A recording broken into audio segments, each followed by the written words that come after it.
को है। इन 6 महीनों में हमने मन की बात में देशवासियों की अनेक उपलब्धियों पर चर्चा की है। जून में भी देश ने कुछ ऐसी उपलब्धियां हासिल की हैं जो हर देशवासी को गर्व से भर देती हैं। ये सफलताएं देश की सुरक्षा और आत्मनिर्भरता से जुड़ी हैं। हाल ही में मुझे कोलकाता में नौसेना से जुड़े एक कार्यक्रम में शामिल होने का अवसर मिला। वहाँ आईएनएस दुनागिरी, आईएनएस संशोधक और आईएनएस अग्रय को भारतीय नौसेना के बेड़े में शामिल किया गया। इन शिप्स की डिजाइन और मैन्युफैक्चरिंग तक सब कुछ स्वदेशी है। साथियों, जून के महीने में ही एविएशन सेक्टर में भी देश ने एक बड़ी सफलता पाई।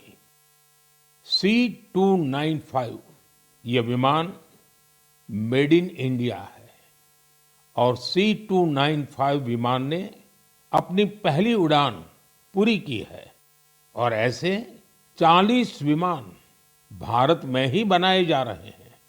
इससे एमएसएमई और एरोस्पेस सेक्टर को नई शक्ति मिल रही है, रोजगार के अवसर बढ़ रहे हैं और आत्मनिर्भर भारत का संकल्प भी मजबूत हो रहा है। इसी महीने डीआरडीओ ने स्वदेशी long range land attack cruise missile का भी सफल परीक्षण किया है। इसको डीआरडीओ की लेबोरेटरी और इंडियन इंडस्ट्री पार्टनर्स ने मिलकर बनाया है। यानी आज समुद्र से लेकर आकाश तक हमारा भारत अधिक सुरक्षित और आत्मनिर्भर बन रहा है। साथियों, जून में एक और आयोजन हुआ जिसमें पूरी दुनिया भारत के प्रयासों से जुड़ी और ये कार्यक्रम था अंतर्राष्ट्रीय योग दिवस। इस बार दुनिया के 2500 से अधिक स्थानों पर योग के अनेक विविध कार्यक्रम हुए। हमारे देश में करोड़ों लोगों ने स्थान स्थान पर योग कार्यक्रमों में हिस्सा लिया। इस महीने अहमदाबाद में आयोजित विश्व योगासन चैंपियनशिप की भी बड़ी चर्चा हुई। इसमें भारत ने कुल 114 पदक जीते। इनमें 102 गोल्ड मेडल भी शामिल है। भारत इस चैंपियनशिप की पदक तालिका में पहले स्थान पर रहा। मैं सभी विजेता खिलाड़ियों को बहुत बहुत बधाई देता हूं। साथियों, किसी भी राष्ट्र की आत्मा उसके लोग होते हैं और जब उस देश के लोग कोई संकल्प लेते हैं तो कोई भी शक्ति उन्हें अपने लक्ष्य से डिगा नहीं पाती। राष्ट्र निर्माण में जन भागीदारी की ये ताकत भारत की बहुत बड़ी पूंजी है और इस जन भागीदारी का हम बार बार अनुभव कर रहे हैं। साथियों, पश्चिम एशिया में बनी युद्ध की स्थितियों को देखते हुए मैंने देशवासियों से कुछ आग्रह किए थे। मैंने कहा था कि जहां तक संभव हो कुछ समय के लिए गोल्ड सोना खरीदने से बचें। लोगों से कहा था कि विदेश में छुट्टियां मनाने से बचें। मैंने लोगों से कार पुलिंग को भी बढ़ावा देने की अपील की थी। मैंने किसानों से केमिकल मुक्त खेती के लिए, खेत बचाने के लिए और प्राकृतिक खाद का ज्यादा से ज्यादा इस्तेमाल का आग्रह किया था। साथियों, मैं देश के हर नागरिक का आभारी हूं कि मेरी अपील का उन्होंने न सिर्फ समर्थन किया बल्कि हर तरफ से उसमें अपना सहयोग कर रहे हैं। मुझे कई परिवारों ने संदेश भेजकर अपने अनुभव साझा किए हैं। कितने ही परिवारों ने तय किया है कि घर के विवाह में इस बार सोना नहीं खरीदेंगे। जरूरत पड़ी तो पुराने सोने को रिसाइकल करके नए गहने बना लेंगे। कितने ही लोगों ने सोशल मीडिया पर यह भी लिखा है कि कैसे उन्होंने इस बार विदेश यात्रा को टाल दिया है। साथियों, कार पुलिंग को लेकर भी लोगों ने अनेक अनुभव साझा किए हैं। जो लोग हर दिन एक ही दिशा में अपने अपने वाहनों से जाते थे, वे अब साथ जाने लगे हैं। लोग हर संभव बस और मेट्रो का उपयोग कर रहे हैं। इससे पेट्रोल और डीजल की बचत हो रही है। इसी तरह देश के अलग-अलग हिस्सों में प्राकृतिक खाद की खपत बढ़ने की भी खबरें आ रही हैं। साथियों, मुझे इस बात की खुशी है कि इस ग्लोबल क्राइसिस का हम भारतीय मिलकर मुकाबला कर रहे हैं। मुझे विश्वास है जन भागीदारी की यही शक्ति हमें मजबूती देगी, हमें सफल बनाएगी। मेरे प्यारे देशवासियों, हमारे देश में जन्मदिन, शादी ब्याह, पारिवारिक कार्यक्रम होने के साथ ही पूरे समाज का भी उत्सव होता है। हर परिवार चाहता है कि उसकी खुशियां दूसरे के साथ भी साझा हो। लोग मेहमानों को उपहार भी देते हैं। साथियों, महाराष्ट्र के नांदेड़ में एक परिवार ने अपनी खुशियां बांटने के लिए ऐसा काम किया है जो चर्चा का विषय बन गया है। यहाँ नांदेड़ के बहादुरपुरा गांव में पेटकर परिवार रहता है। इस परिवार ने सोचा कि अगर खुशी बांटनी ही है तो ऐसी चीज दी जाए जो मुश्किल समय में किसी परिवार का सहारा बने। अपने घर में विवाह के अवसर पर इस परिवार ने गांव के लगभग 3,500 लोगों के लिए दुर्घटना बीमा की व्यवस्था की। हर व्यक्ति को 1 लाख रुपए का बीमा कवर दिया गया। इस पहल के पीछे की भावना बहुत स्पर्श करने वाली है। परिवार ने देखा था कि दुर्घटना के बाद परिवारों को आर्थिक कठिनाइयों का सामना करना पड़ता है। ऐसे समय में एक छोटी सी सहायता भी बहुत बड़ा संबल बन जाती है। साथियों, सरकार देश के करोड़ों परिवारों तक सुरक्षा का कवच पहुंचा रही है।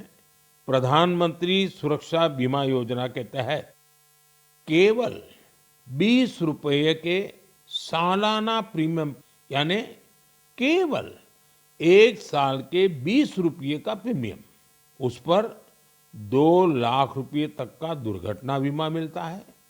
अब तक इस योजना से 58 करोड़ से अधिक लोग जुड़ चुके हैं। इनमें करीब 28 करोड़ हमारी माताएं, बहनें, बेटियां हैं, महिलाएं हैं। इस योजना से पीड़ित परिवारों को अब तक जो हिसाब मिला है, 3,700 करोड़ रुपए से अधिक की सहायता मिल चुकी है।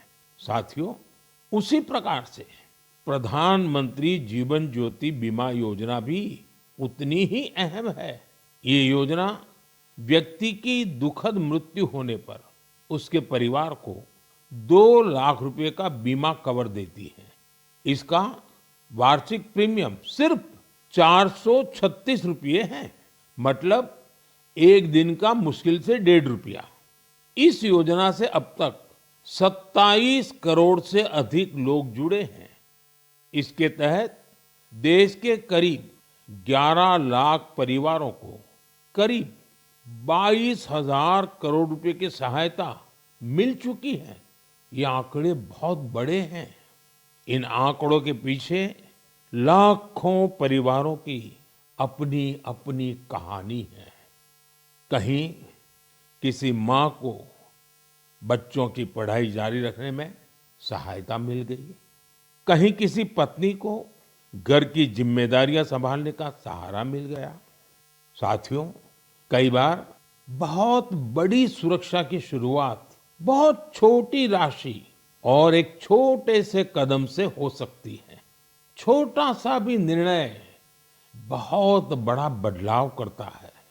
मेरा आप सभी से आग्रह है कि अपने परिवार में इन योजनाओं की जानकारी जरूर साझा करें।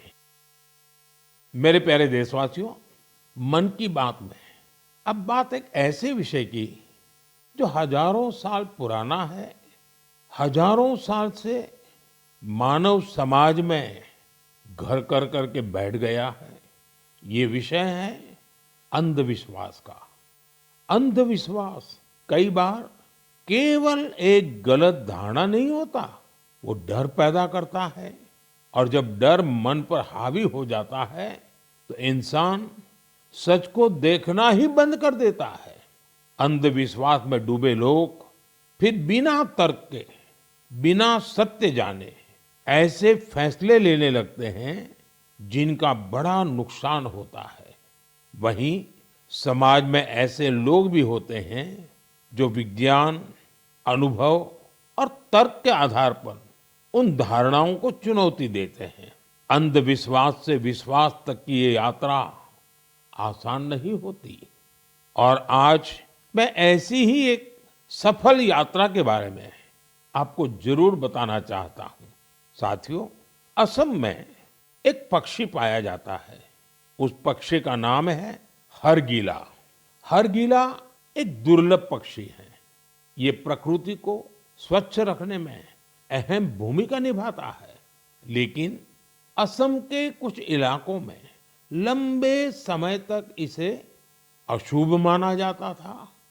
लोग इसे अपने आसपास देखना पसंद नहीं करते थे। कई बार उन पेड़ों को भी काट दिया जाता था जिन पर हर गिला के घोंसले बने होते थे। सोचिए, एक ऐसा पक्षी जो पर्यावरण की सफाई में मदद करता है, वही हर गिला लोगों के डर का शिकार बन गया था। इसी दौरान जीव वैज्ञानिक पूर्णिमा देवी बर्मन ने ये सब देखा। उन्होंने लोगों के मन में बैठी गलत धारणा को बदलने का संकल्प लिया। उन्होंने महिलाओं से बात की। उन्होंने लोगों को विज्ञान के आधार पर समझाया। धीरे धीरे महिलाएं इस अभियान से जुड़ने लगी। फिर एक बड़ा बदलाव शुरू हुआ। जिस पक्षी को कभी अशुभ मानकर भगाया जाता था, वही गांवों की पहचान बनने लगा। हजारों ग्रामीण महिलाएं हरगिला को बचाने के लिए आगे आई। आज उन्हें हरगिला आर्मी के नाम से जाना जाता है। इन महिलाओं ने समाज के साथ संघर्ष भी किया। समाज को समझाने के लिए दिन रात काम किया और अंधविश्वास को पीछे छोड़ करके रहे। उन्होंने दिखाया है, जब सही जानकारी पहुंचाई जाती है तो वर्षों पुरानी सोच भी बदल सकती है। साथियों, मैं अक्सर कहता हूं, जो खेलता है वो खिलता है। आज देश में ऐसे युवाओं की संख्या बहुत तेजी से बढ़ रही है, जो खेल भी रहे हैं और खिल भी रहे हैं। पहले की तुलना में अब कहीं अधिक युवा खेलों को कैरियर के रूप में अपना रहे हैं। मुझे नागालैंड के दो ऐसे प्रयासों के बारे में जानकारी मिली है जो बहुत दिलचस्प है। पहला प्रयास है नागालैंड बेबी लीग। नाम सुनकर आपको जरूर लगता होगा कि ये बहुत छोटे बच्चों की कोई साधारण लीग होगी, लेकिन ऐसा नहीं है। ये 5 से 10-12 साल की आयु के छोटे छोटे बच्चे, फूल जैसे बच्चों की एक असाधारण लीग है। और इन बच्चों के फुटबॉल खिलाड़ियों की एक ऐसी लीग है जो उनकी रफ्तार को और प्रतिभा के लिए उनको प्रेरित भी करती है और उनकी पहचान भी बनाती है। इसकी शुरुआत नागालैंड के अधिक से अधिक बच्चों को फुटबॉल से जोड़ने के लिए हुई थी। 5 से 12 वर्ष तक के लड़के और लड़कियां इसमें हिस्सा ले सकते हैं। ये लीग अब अपने 3 वर्ष पूरे कर चुकी है। इस लीग का बच्चों के मन पर बहुत अच्छा प्रभाव पड़ा है। साथियों, नागालैंड में एक और अच्छा प्रयास हो रहा है। इसका नाम है नागालैंड विमेन फुटसल लीग। हो सकता है आपके लिए ये फुटसल एक नया नाम होगा, मैं आपको बताता हूँ, फुटसल को इंडोर फुटबॉल भी कहा जाता है। इसमें एक टीम में केवल 5 खिलाड़ी होते हैं। खेल का मैदान भी फुटबॉल के मैदान से बहुत छोटा होता है। इस कारण खिलाड़ियों को तेज फैसले लेने होते हैं। उन्हें अपनी टेक्निक और स्किल का बेहतर इस्तेमाल करना पड़ता है। नागालैंड की विमेन फुटसल लीग हमारी बेटियों को अपनी प्रतिभा दिखाने का अच्छा अवसर दे रही है। मैं ऐसी पहलों के लिए नागालैंड के लोगों की सराहना करता हूँ। ऐसे प्रयास देश के दूसरे हिस्सों को भी प्रेरणा देते हैं। साथियों, ये टेक्नोलॉजी का युग है। हर दिन नई रिसर्च हो रही है, नए नए एआई इनोवेशन सामने आ रहे हैं। इस दौर में एक सवाल बहुत महत्वपूर्ण है, लोगों की क्रिएटिविटी को कैसे बचाए रखा जाए। नई टेक्नोलॉजी के साथ आगे बढ़ते हुए हम अपनी जड़ों से कैसे जुड़े रहें, इन सवालों का समाधान खोजा है नालंदा विश्वविद्यालय ने।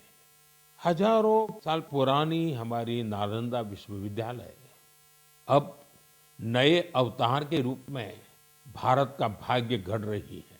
2 साल पहले मुझे नालंदा विश्वविद्यालय के नए परिसर के लोकार्पण का अवसर मिला था। नालंदा विश्वविद्यालय ने शास्त्रार्थ की हमारी प्राचीन परंपरा को फिर से जीवन किया है।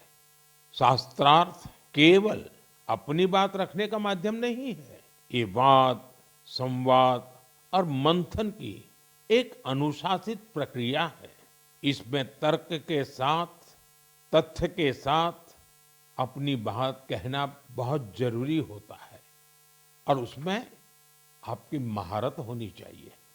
दूसरों के विचारों को धैर्य से सुनने और समझने की सीख भी इस शास्त्रार्थ की प्रक्रिया से मिलती है। मुझे खुशी है कि नालंदा विश्वविद्यालय ने इसे अपने दीक्षांत समारोह का हिस्सा बनाया। इसमें भाग लेने वाले करीब आधे स्टूडेंट्स अन्य देशों से आए थे। एक प्राचीन परंपरा को आज के समय से जोड़ने का ये प्रयास बहुत सराहनीय है। मैं इसके लिए नालंदा विश्वविद्यालय को बहुत बहुत बधाई देता हूँ। मैं देश के दूसरे विश्वविद्यालयों से भी आग्रह करूंगा कि वे ऐसी पहल पर विचार करें। साथियों, जड़ों से जुड़े रहकर युवाओं को नई टेक्नोलॉजी के लिए तैयार करने का एक और अच्छा प्रयास हो रहा है। दिल्ली में स्थित central Sanskrit university artificial intelligence और डेटा साइंस में बीटेक प्रोग्राम शुरू करने जा रही है। ये आधुनिक टेक्नोलॉजी को भारत के पारंपरिक ज्ञान से जोड़ने की दिशा में एक महत्वपूर्ण कदम है। इससे भारतीय भाषाओं के लिए नए एआई टूल्स तैयार करने में मदद मिलेगी। हमारे प्राचीन ग्रंथों और पांडुलिपियों को डिजिटल रूप में संरक्षित करने के काम को भी नई गति मिलेगी। मैं सेंट्रल संस्कृत यूनिवर्सिटी को इस प्रयास के लिए बहुत बहुत शुभकामनाएं देता हूं। साथियों, आज भारतीय संस्कृति दुनिया के अलग अलग हिस्सों तक पहुंच रही है। हमारे गीत, संगीत और आध्यात्म को दुनिया भर के लोग जान रहे हैं और अपना रहे हैं। भारत से हजारों किलोमीटर दूर कैरिबियन सागर में डोमिनिकन रिपब्लिक नाम का एक देश है।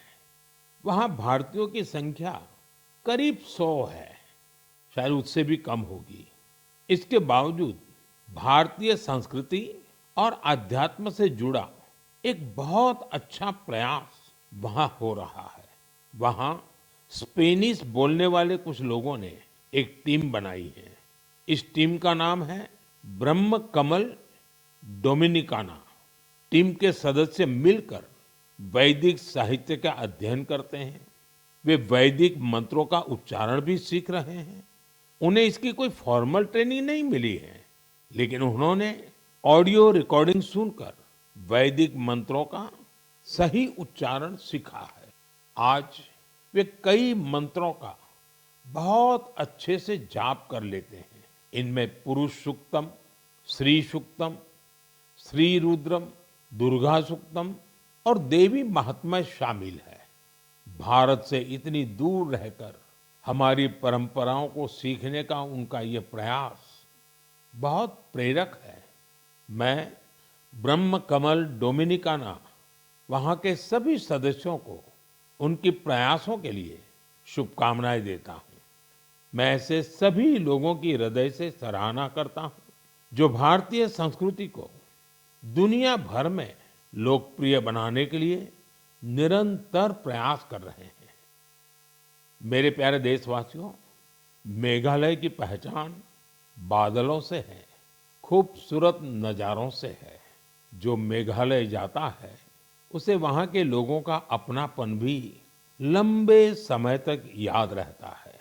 लेकिन मेघालय की एक और विशेषता है जिसकी मैं आज मन की बात में आपसे चर्चा करना चाहता हूँ।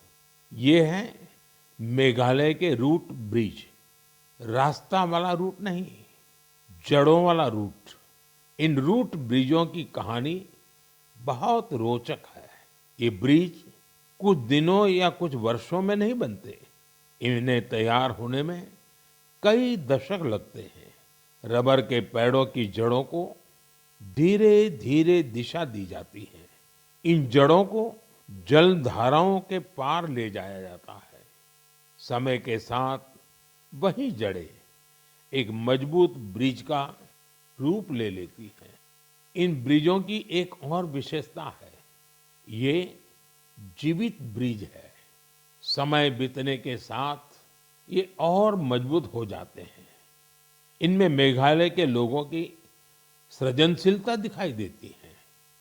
इनके पीछे वर्षों का धैर्य और प्रकृति के प्रति गहरा सम्मान है। ये ब्रिज बताते हैं कि मनुष्य प्रकृति के साथ मिलकर कितनी अद्भुत चीजें बना सकता है। ये हमारे देश की इस धरती की धरोहर है। अब भारत ने मेघालय के रूट ब्रिजों को UNESCO world heritage site network में शामिल कराने के लिए आवेदन किया है। साथियों, क्लाइमेट चेंज के कारण इन रूट ब्रिजों के सामने कई चुनौतियां भी आती हैं। ऐसे समय में मेघालय के लोगों ने इस प्राकृतिक धरोहर के संरक्षण की जिम्मेदारी भी बखूबी निभाई है। पहले ये पता लगाना भी आसान नहीं था कि ऐसे ब्रिजों की संख्या कितनी है। स्थानीय लोगों ने खुद इनकी गिनती शुरू की। इसके बाद समुदायों ने इन ब्रिजों की देखभाल की जिम्मेदारी भी संभाली। आज स्थानीय लोग 120 से अधिक रूट ब्रिजों की देखरेख कर रहे हैं। कुछ टीमें हर साल इन पुलों की स्थिति की जांच करती हैं। कुछ लोगों ने आसपास के क्षेत्र को मजबूत बनाने के लिए नर्सरी भी तैयार की है। इस तरह के इनके संरक्षण के लिए एक पूरा इकोसिस्टम तैयार हो गया है। आपने देखा होगा, इस वर्ष हैली वारजी को पद्म अवार्ड से सम्मानित किया गया है। उन्होंने अपने जीवन के 50 से अधिक वर्ष इन रूट ब्रिजों की देखभाल में लगाए हैं। उनका समर्पण हम सभी के लिए प्रेरणादायक है। साथियों, आपने कभी इन रूट ब्रिजों की यात्रा की हो तो उनकी तस्वीरें सोशल मीडिया पर जरूर साझा कीजिए। आपकी तस्वीरें दूसरे लोगों को भी मेघालय की इस अनोखी धरोहर के बारे में जानने के लिए प्रेरित करेगी। मेरे प्यारे देशवासियों, हम सभी चाहते हैं कि हमारा गांव साफ सुथरा हो, हमारा शहर सुंदर दिखे। लेकिन शायद ही कभी रुककर ये सोचा जाता है कि हमारे आसपास जो कचरा जमा होता है, कौन उसे साफ करता है? ज्यादातर लोग तो यही मानकर चलते हैं कि ये किसी और की जिम्मेदारी है और वो ही सफाई करेगा। लेकिन हमारे बीच कुछ ऐसे भी लोग होते हैं जो अपनी सोच से हमें बहुत प्रेरित करते हैं। मुझे मध्य प्रदेश के राजगढ़ जिले के ब्यावरा की कुछ बहनों के बारे में जानने का अवसर मिला। उन्होंने अपने आसपास फैले प्लास्टिक कचरे को हटाने का संकल्प लिया। ये नहीं सोचा कि कोई आकर बदलाव लाएगा। उन्होंने खुद शहर भर से प्लास्टिक कचरा और खाली बोतलें इकट्ठा करना शुरू किया। धीरे धीरे ये प्रयास आगे बढ़ता गया और फिर उस प्लास्टिक को इको ब्रिक्स में बदला जाने लगा। आज इन्हीं इको ब्रिक्स का उपयोग सार्वजनिक स्थानों को सुंदर बनाने में किया जा रहा है। राजगढ़ में पिछले कुछ महीनों में सैकड़ों किलो प्लास्टिक को रिसाइकल करके उनका बेहतर उपयोग किया गया है। यानी जो प्लास्टिक पहले शहर में प्रदूषण फैलाता था, आज वही इन बहनों के प्रयास से शहर की सुंदरता बढ़ाने में योगदान दे रहा है। मैं ब्यावरा की सभी बहनों और इस अभियान से जुड़े साथियों को बधाई देता हूं। मेरे प्यारे देशवासियों, मुझे कई लोगों ने पत्र लिखकर एक खास विषय पर बात करने का सुझाव भेजा है। ये विषय गणेश उत्सव से जुड़ा है। वैसे तो गणेश उत्सव में अभी काफी समय बाकी है, लेकिन लोगों ने ये आग्रह किया है कि इस विषय पर अभी ही बात होनी चाहिए। दरअसल गणेश जी की मूर्तियां बनाने का काम बहुत पहले शुरू हो जाता है। मूर्ति बनाने वाले, मूर्तियों के व्यापार से जुड़े लोग अभी से सक्रिय हो जाते हैं। इसलिए मेरा आप सभी से एक आग्रह है, आप प्रयास करें कि आपके घर, सोसाइटी या आसपास की जगहों पर गणपति बप्पा की जो मूर्ति स्थापित हो, वो हमारे देश की मिट्टी से बनी हो, वो हमारे अपने कुम्हारों और स्थानीय कलाकारों के हाथों तैयार हुई हो। जो लोग गणेश जी की मूर्तियां बनाते हैं, उनसे भी मेरा आग्रह है कि वे मिट्टी की मूर्तियों को प्राथमिकता दें और जो लोग मूर्तियां खरीदते हैं, वे भी यह जरूर देखें कि गणपति बप्पा की मूर्ति किससे बनी है और किस देश में तैयार हुई है। प्लास्टर ऑफ पेरिस से बनी मूर्तियां बिल्कुल न खरीदें। साथियों, मिट्टी की मूर्तियां पूजा के बाद सहज रूप से पानी में विलीन हो जाती है। इससे हमारी नदियां, तालाबों और पर्यावरण की रक्षा होती है। हमारी आस्था भी बनी रहती है और प्रकृति के प्रति हमारा दायित्व भी पूरा होता है। जब हम स्थानीय कारीगरों से मूर्ति खरीदते हैं, हम वोकल फॉर लोकल के संकल्प को मजबूत करते हैं। मुझे विश्वास है इस बार गणेश उत्सव में और ऐसे हर उत्सव में हम ऐसी सारी बातों पर जरूर गंभीरता से सोचेंगे और देश हित में कदम भी उठाएंगे। साथियों, हमारे देश की सबसे बड़ी शक्ति हमारे देश के लोग हैं। देश के अलग अलग हिस्सों में हो रहे छोटे बड़े प्रयास हमें बहुत कुछ सिखाते हैं। ये प्रयास बताते हैं कि जब मन में संकल्प हो और समाज का साथ मिले तो कोई भी बड़ा बदलाव लाया जा सकता है। आप अपने आसपास हो रहे ऐसे प्रयासों के बारे में मुझे जरूर लिखते रहिए। अपने विचार और अपने सुझाव भेजते रहिए। हो सकता है आपके आसपास की कोई छोटी सी पहल पूरे देश के लिए प्रेरणा बन जाए। अगले महीने हम फिर मिलेंगे, देशवासियों के कुछ नए प्रयासों की चर्चा करेंगे। तब तक आप अपना और अपने परिवार का